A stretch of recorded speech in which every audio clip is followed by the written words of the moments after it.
जिल्ह्यातील 25,000 शेतकरी सन्मान निधीपासून वंचित आहेत। त्यामुळे एकंदरीतच शेतकऱ्यांची चेष्टा उडवण्याचा प्रकार सुरू आहे। केंद्र सरकारच्या प्रधानमंत्री शेतकरी सन्मान निधी योजनेतून आणि राज्य सरकारच्या नमो शेतकरी महासन्मान योजनेतून शेतकऱ्यांना प्रत्येकी 2,000 रुपयांचा हप्ता जमा होत आहे।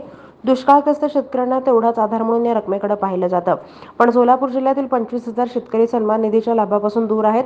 तब्बल 12,000 शेतकऱ्यांचे अर्ज तालुका कृषी अधिकाऱ्यांच्या लॉगिनला प्रलंबित असून जिल्हा स्तरावरील जवळपास 1800 अर्जांवर अजून निर्णय झालेला नाही। सोलापूर जिल्ह्यातल्या करमाळा, माढा, बार्शी, माळशिरस, सांगोला या 5 तालुक्यांमध्ये ऑक्टोबर 2023 मध्ये दुष्काळ जाहीर झाला आहे। इतर 6 तालुक्यांमध्ये दुष्काळ सदृश स्थिती असल्याचं सरकारकडून जाहीर करण्यात आलंय।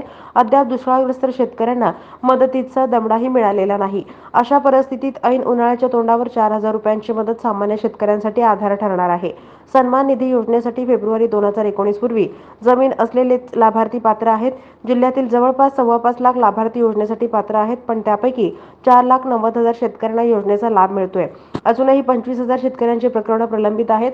त्यात बँक खात्याशी आधार प्रमाणीकरण नसलेले आणि ई-केवायसी न केलेल्या शेतकऱ्यांची संख्या 11,000 पर्यंत आहे। उर्वरित शेतकऱ्यांच्या अर्जावरील निर्णय तालुका आणि जिल्हा स्तरावर प्रलंबित आहे।